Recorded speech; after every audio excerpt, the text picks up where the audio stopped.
تا حالا داستان ماهیگیر مکزیکی رو شنیدی؟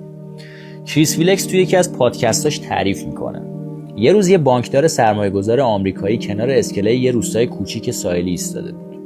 قایق کوچکی پهلو گرفت که فقط یه ماهیگیر داخلش بود، اما چند تن زردباله بزرگ هم صید کرده بود. آمریکایی از کیفیت ماهی‌ها تعریف کرد و پرسید چقدر طول کشید تا اینا رو بگیری؟ ماهیگیر مکزیکی گفت زیاد نه، فقط یه مدت کوتاه. آمریکایی پرسید پس چرا بیشتر توی دریا نموندی و ماهی بیشتری نگرفتی؟ ماهیگیر جواب داد همینقدر برای تامین نیازهای خانواده‌ام کافیه. آمریکایی دوباره پرسید پس بقیه وقت تو چیکار میکنی؟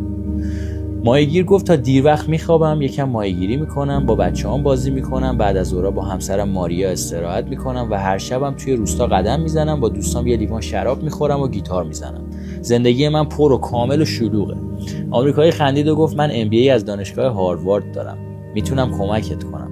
باید زمان بیشتری ماهیگیری کنی. با پولش یه قایق بزرگتر بخری، بعد با درآمد اون چند قایق دیگه بخری، کم کم صاحب یه ناوگان کامل از قایق‌های ماهیگیری بشی.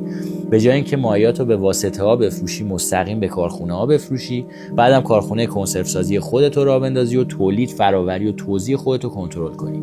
ادامه داد. البته برای این کار باید از این روستای کوچیک بری، اول به مکزیکو سیتی، بعد لس آنجلس و در نهایت نیویورک سیتی، تا از اونجا کسب و کارتو مدیریت کنی. ماهیگیر پرسید همه اینا چقدر طول میکشه؟ آمریکایی گفت حدود 15 تا 20 سال. ماهیگیر گفت بعدش چی؟ آمریکایی با هیجان گفت اون بهترین قسمتشه. شرکتتو وارد بورس میکنی، سهامتو به مردم میفروشی و میلیونر میشی. ماهیگیر پرسید میلیونر؟ بعدش چی؟